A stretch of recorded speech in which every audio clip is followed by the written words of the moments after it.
Thank you for joining Black Superwoman Chronicles for our newest series, Young Creatives Corner, or YCC.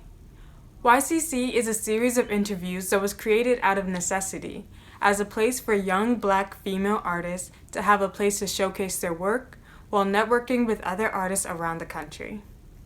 A lot of companies are always striving for that diversity, and they're always trying to reach a quota, or they don't know how to do it.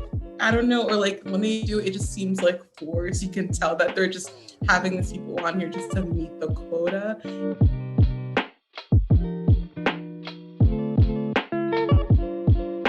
So welcome to Young Creators Corner, Ines.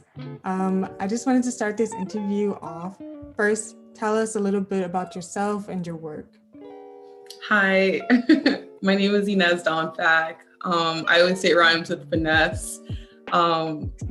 So I am a photographer, and I also edit videos. That's what I really love to do. I'm also a computer science student here at the University of Maryland.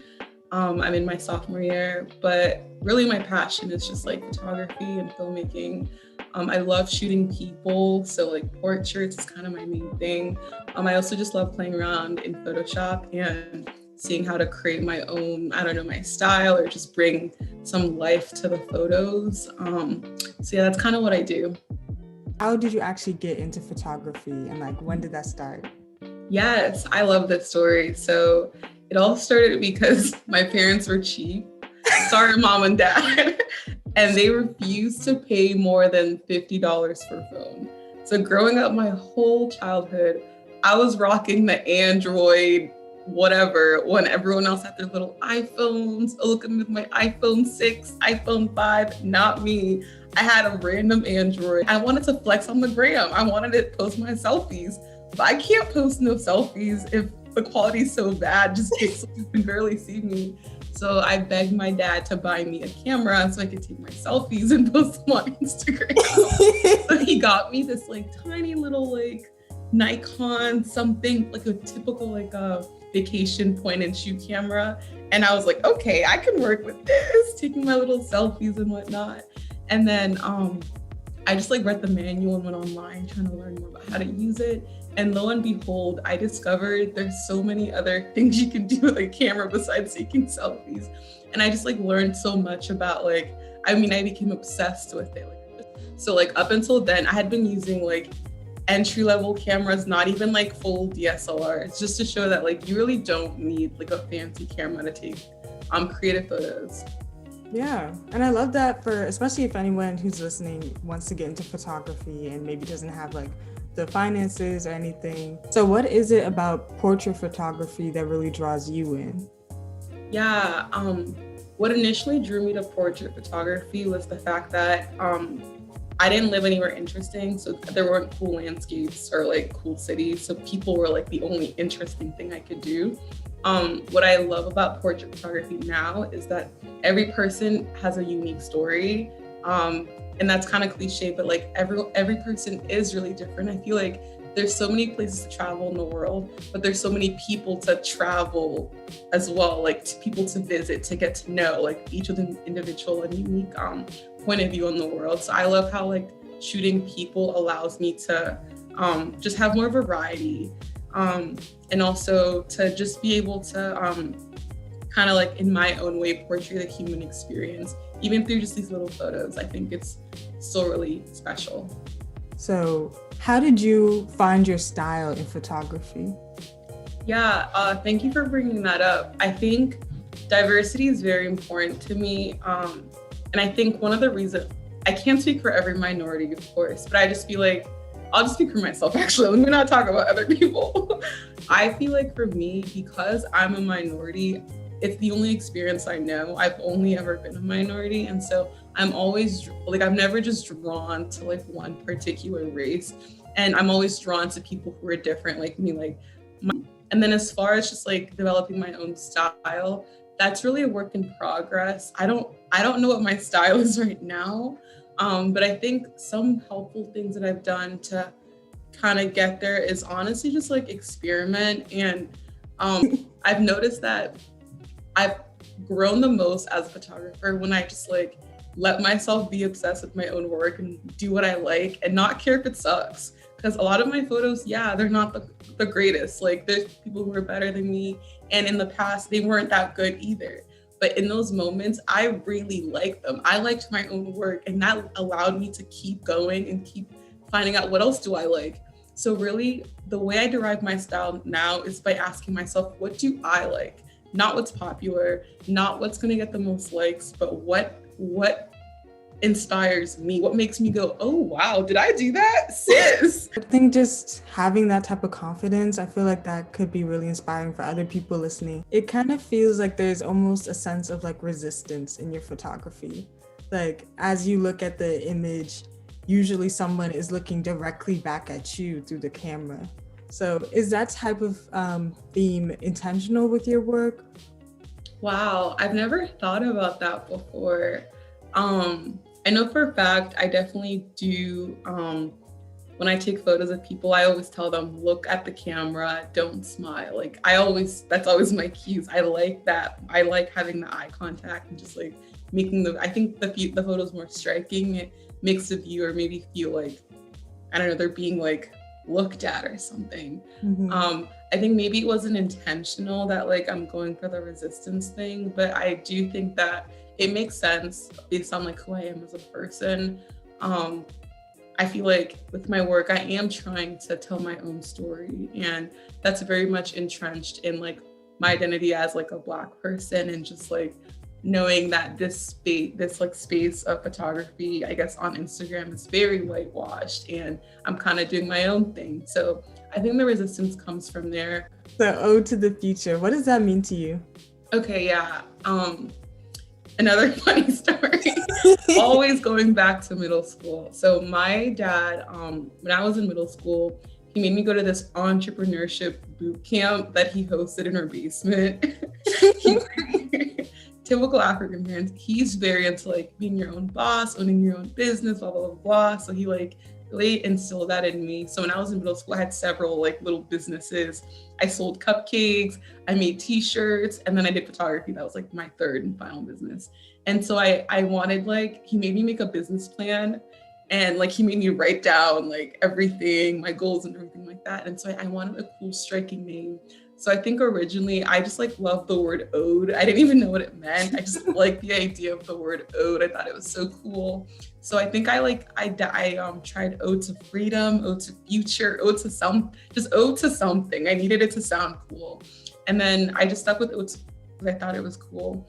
And I never changed it because I like the story behind it. I think it's just very representative of me, like doing random things and just sticking with it. And then even now, like OdetoFuture, now that I know what those words actually mean, like I like the message behind it, like, you know, looking forward to the future and just doing everything for your future self. This picture that I really loved, the person standing with the umbrella in the rain. And oh yeah. Nola is on fire. Can you talk a little bit about that photo as well? Yeah, so this photo, this happened because I was in a bit of a rut, photography speaking. Like I hadn't done anything creative in a while. I didn't really know how to what to shoot. So I put up a thing on my Instagram story saying like, hey, like I'm on winter break. If anyone wants to, you know, do a shoot, hit me up. And this girl I went to high school with, her name is Meve. And she's like beautiful. She's always posting the greatest photos on Insta. So I was very excited to be shooting with her. We went to DC and like I didn't really have a plan because like I said, like I was just like, I have no clue what I'm gonna do with her. Let's hope it doesn't suck. But there was this photo I'd seen on Instagram just randomly on my explore page of a couple in the rain holding an umbrella, and the umbrella was on fire, and I thought it was so cool, and I just thought maybe I want to try to recreate this photo. I don't know. So I like brought my umbrella just in case. I didn't think it was gonna rain that day, but I just brought it. And then right at the end of the shoot, it started pouring rain. So and then she just had her hair done, you know, like it was straightened and stuff. She didn't want to get it wet. I was like, sis, you're gonna have to make a sacrifice. For the photo, she was all down. So we got the umbrella. We were so quick. I was just taking photos. Bam, bam, bam, bam, bam. Let's hope it works. And then I went home and I like worked on Photoshop, just trying different things out. And I tried adding like a flame to it. And I thought it was so striking. And it's all credit to her, because just like her as a model, she really just brought the photo to life. And I loved how like the viewer can put their own interpretation to it. And I think that's really what I go for with all my photos. Like, I want it to be striking, but I don't, even though I might not have a message for it, I want someone else to be able to look at it and put their own message on it. A lot of companies, I'm going on a bit of a tangent here, a lot of companies are always striving for that like diversity, and they're always like trying to reach a quota, or they don't know how to do it. I don't know, or like when they do, it just seems like forced. You can tell that they're just having these people on here just to meet the quota. And yet, like, not to like, you know, toot my own horn or anything, but I feel like I found a way to like just have that diversity naturally occur. And it's just because like the people I surround myself with generally, you know. And so I think that like, I'm not sure if any company's listening to this, but I just feel like it just shows that if you surround yourself with different people to begin with, then diversity won't be as much of an issue. And you'll be really proud of, you know, the people that you do have on your feed or on whatever. The way that like companies are set up right now, you would think there are no Black people, there are no like Hispanic people at all in the world, right? No, literally. You made it so easy, because it is easy. Like, diversity is everywhere you look. You have to be looking for it. So now we're introducing Hot Topic. Especially on our page, a lot of people have been talking about, like, I guess Ivy Park, where they had models that were not Black, but they shot them in a way that they looked Black. For a lot of reasons, like, that image was controversial because a lot of people felt like they were imitating Blackness and that it was digital blackface. So can you talk a little bit about like colorism or whatever you've experienced with like, I guess, racial depiction in photography?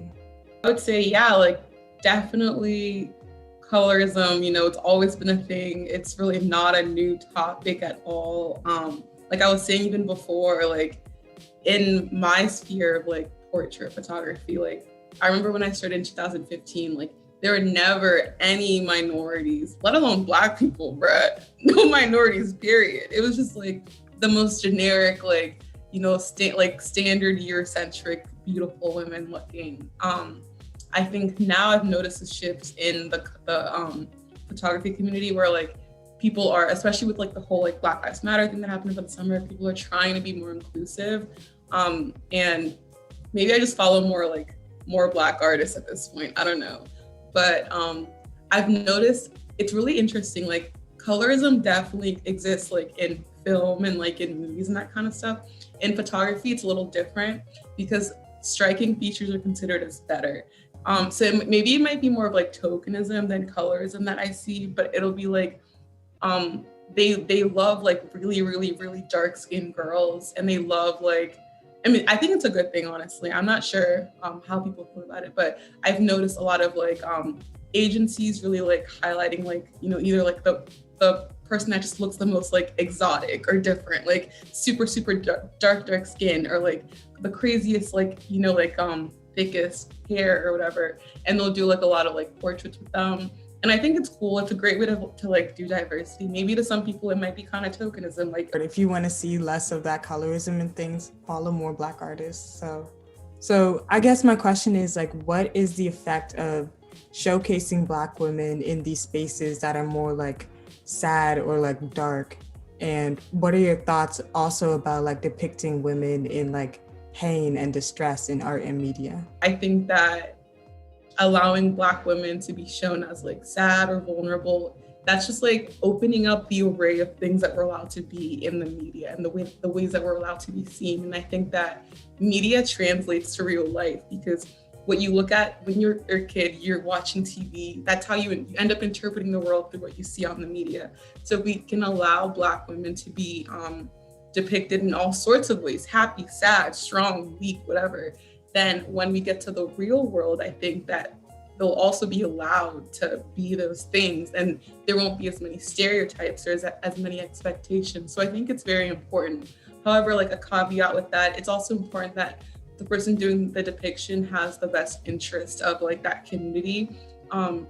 So like maybe someone who isn't Black like won't know how to depict a sad Black woman. So maybe like either like work in collaboration with people who are in that situation or leave it to them. You know, no one wants to be misrepresented in their story. So yeah, I think it's really important to do it. And then with the Billie Eilish photo that I took, it's funny, I wasn't even thinking about like, oh, as a racial thing. I just thought it was a fun thing to do. And I think that's really important because yeah, like it also shows that like Black women are also allowed to just be in those creative spaces and just do things for fun and just have a good time and not always have like that heavy burden of like having to have everything we do be like, oh, we're speaking up for the Black community. Like, no, we're just having fun sometimes too. Yeah, and those are all equally important, I think. That concludes Hot Topics. Have any encouragement or any type of advice to give to any other young Black female artists who may be watching and to maybe trying to pursue art? Yeah, my first thing is let's collab, sis, hit me up. But no, really, I would say my one tip is don't give up on yourself. There'll be people telling you shouldn't do this, you can't do this. Trust me, I had a lot of negative voices, even from your own family. Don't give up on your own dreams. Keep pursuing the things that make you happy. Don't compare yourself to other people's work. Focus on what makes you happy. And at the same time, don't stay complacent. Be content with your work, but don't be satisfied. Like always be looking to how can I improve this? And then yeah, collaborate with other people because that's how you grow. That's how you expand your network. And that's how ultimately you become a better artist or creative or whatever. Thank you for joining us for this episode of Young Creatives Corner, brought to you by Black Superwoman Chronicles. The artist's information, social media handles, and website will be in the description box below if you'd like to check out more of their work. Thank you for supporting Black women. Until next time.